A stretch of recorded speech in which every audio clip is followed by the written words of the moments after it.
ज्ञान से जान करके प्रत्यक्ष ज्ञाता बनाने के लिए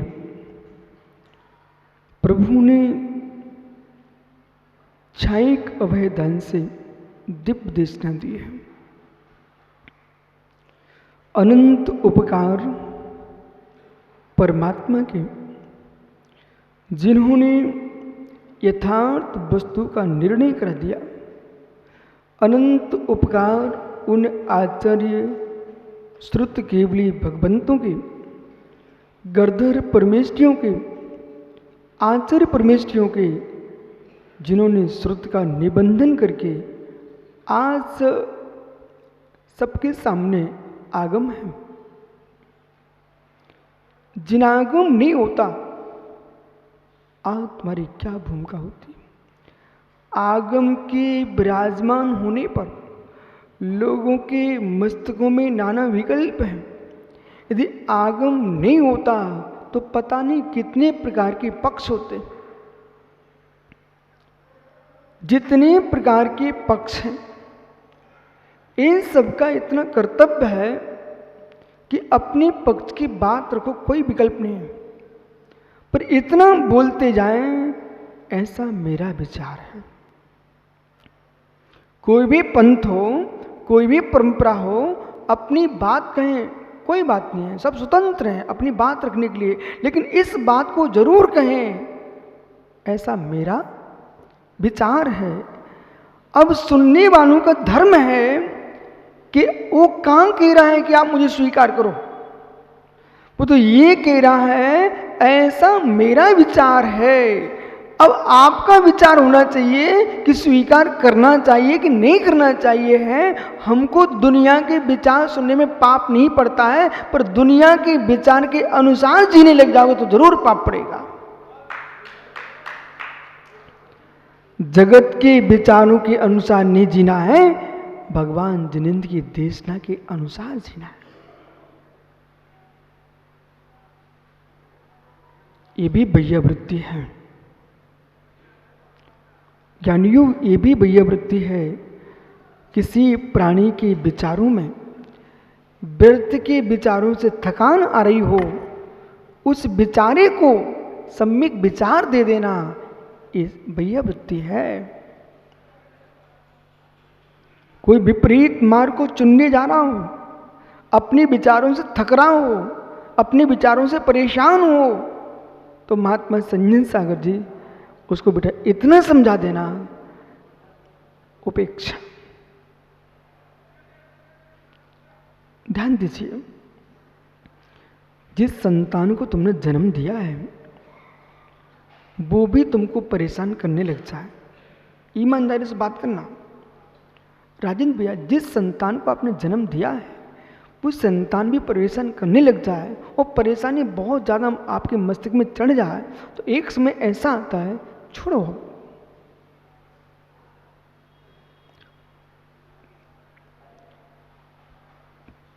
एक श्वान भी अपने बच्चों को ज़्यादा चिपकते देख करके लात उठा के चल देती है। उपेक्षा, विषय पकड़ना। सागर जी, एक कुत्ते की माँ भी, पिल्ले की माँ भी, जब पिल्ले एक साथ 10-12 चिपकते ना, तो वो समझ लेता है कि अब ये लोग एक साथ चिपकेंगे तो पूरे आंचल काट रहे हैं।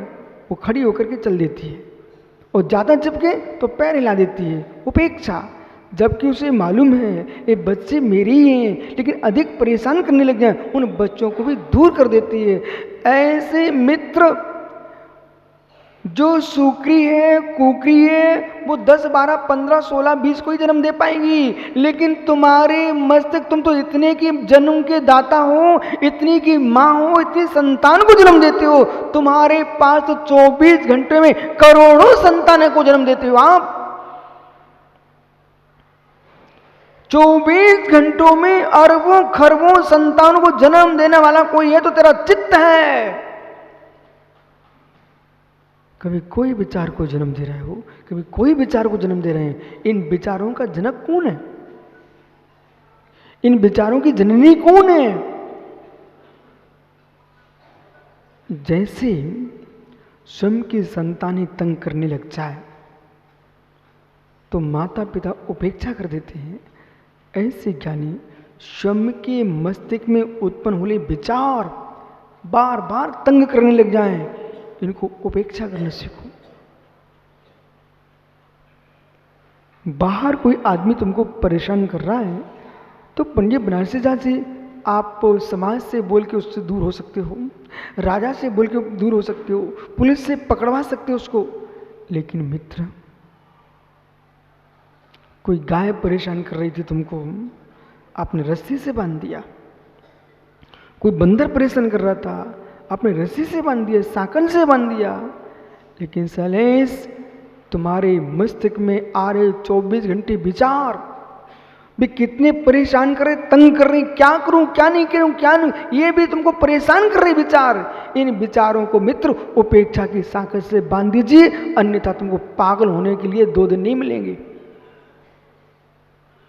जो पुरुष अपने विचारों को बांध करके उपेक्षा करना नहीं जानता है, व्यर्थ के विचारों की उपेक्षा करना चाहिए और संयम पवित्र परिणाम के विचारों का सम्मान करना चाहिए।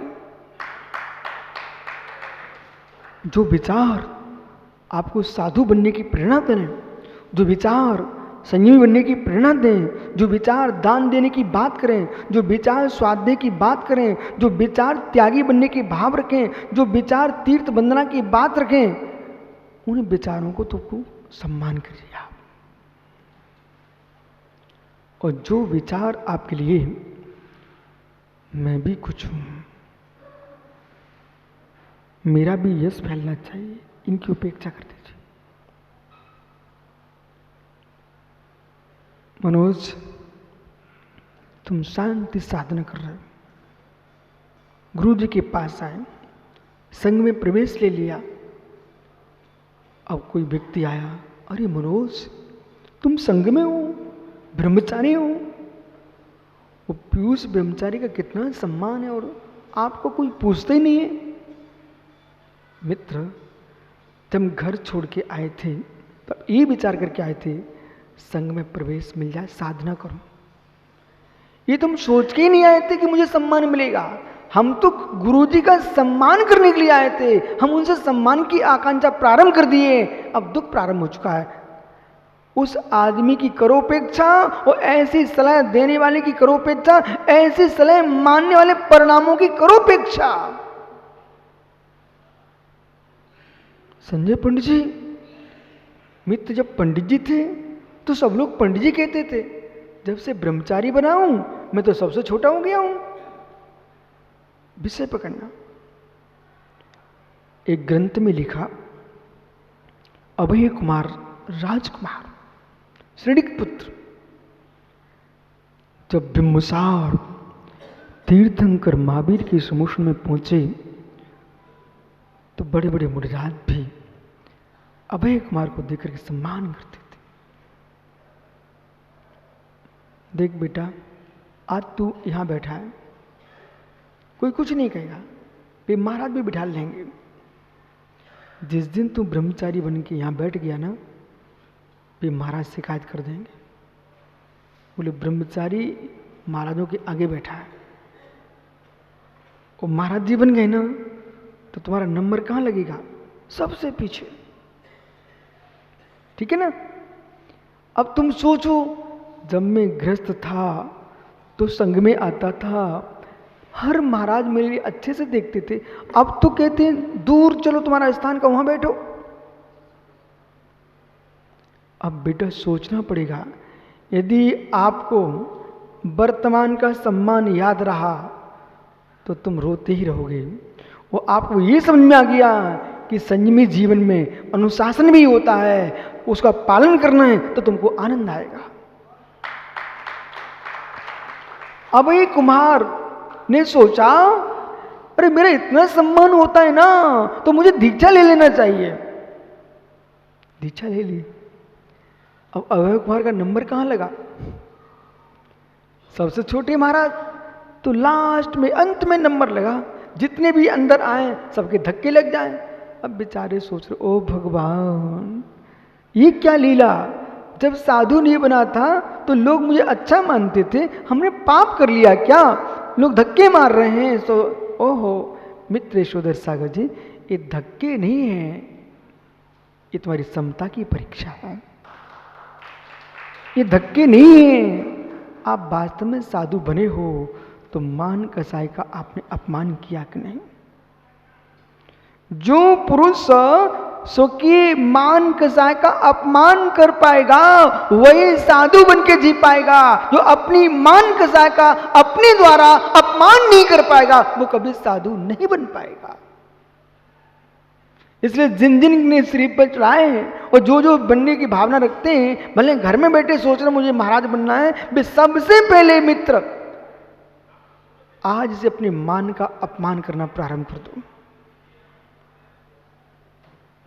जो मान का अपमान नहीं कर पाए मित्र वे दुखी रहेंगे। उपेक्षा, ज्ञान का फल उपेक्षा। उपेक्षा करना जानता है वो बैया वृत्ति में उतर आएगा। कितनी हेतु दे दिए साधना के लिए, तप के लिए। अंतरंग तप है बैया वृत्ति।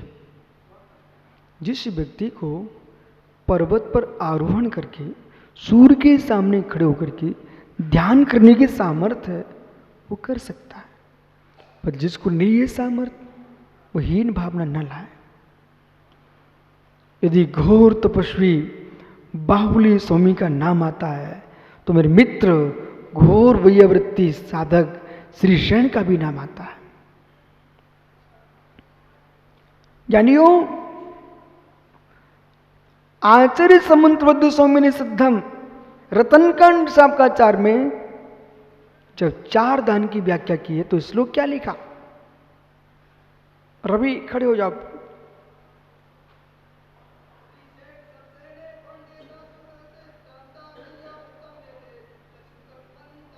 बहुत बढ़िया, अब तुम तैयार है ना 24 घंटे ऐसे ही। मंच नहीं बोल सकता क्या?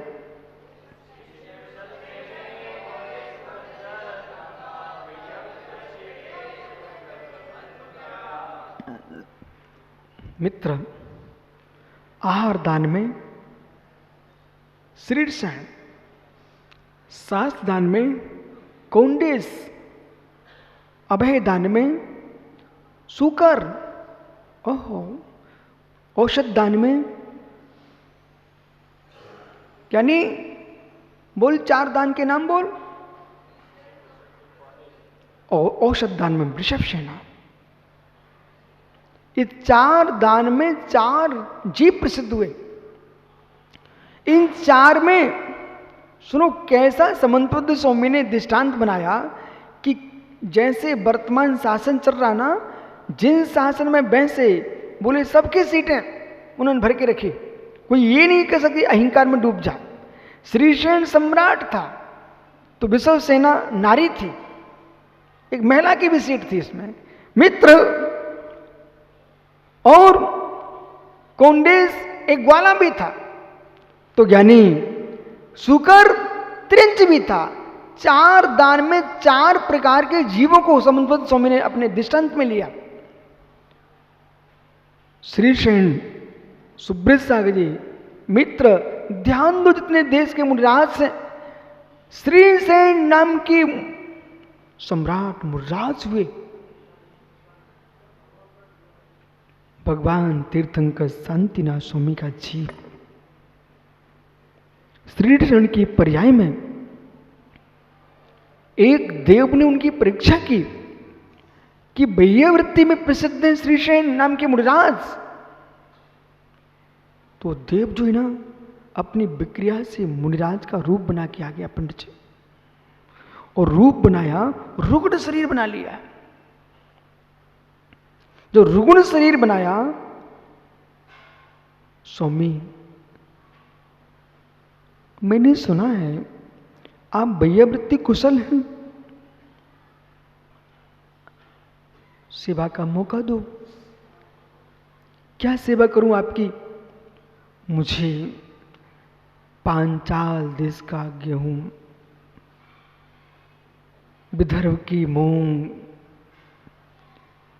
कलिंग का उड़द, ओ मालवा का मक्का, अलग अलग देशों प्रांतों के नाम बोल दिए। इतने क्षेत्रों का द्रव्य चाहिए तब मेरा रोग ठीक होगा। ये परीक्षा चल रही थी। अब कहाँ कलिंग से सामान मंगाएंगे, क्या विदर्भ से मंगाएंगे, क्या गांधार से मंगाएंगे, क्या पांचाल से मंगाएंगे, क्या मालवा से मंगाएंगे, क्या चंबिल से मंगाएंगे। मित्र सारे ऐसे क्षेत्रों के नाम बोल दिए, वहां की सामग्री चाहिए मुझे। अवश्य सत्य यह है, जिस कार्य को करने को ठान लिया जाए ना, वो कार्य होता है। व्यक्ति जिस कार्य को पंडित साहब बनारसी दादी ठान ले, वो कार्य होता है। वो ठाने ही नहीं तो ठन पाल है, ठाने नहीं तो ठन पाल, और ठान ले तो धनपाल। हा, धनपाल कैसे बनता बेटा? ठानने से। बहुत बढ़िया, खड़े हो जाओ बेटा तुम, रवि बैठो, इन्हीं से बात कर लेते अपन। यानी ठान ले तो, और नहीं ठाने तो ठन पाल। अब जीवन में ध्यान रखना, जिस कार्य को करना ठान ले वो कार्य होता बेटा, नियम से होता। व्यक्ति ठान ले, और जरा भी करूं कि नहीं करूं, होगा कि नहीं होगा, उनके दादा के दादा नहीं कर पाएंगे। अब ये सब राज बैठ के बेटा किसके बल पर? ठान लिया। ठान लिया तो महावीर की मुद्रा में आ गए, और ठान लेंगे ना एक दिन भगवान भी बन के दिखाएंगे। ऐसा कोई कार्य नहीं है में, विश्व में, भूतल पर ऐसा कोई कार्य नहीं है जिसको मानव ना कर सके। जो शक्ति पशु के पास नहीं है, जो शक्ति त्रियंच के पास नहीं है, जो शक्ति देव के पास नहीं है, जो शक्ति नारकी के पास नहीं है, वो शक्ति मनुष्य के पास है।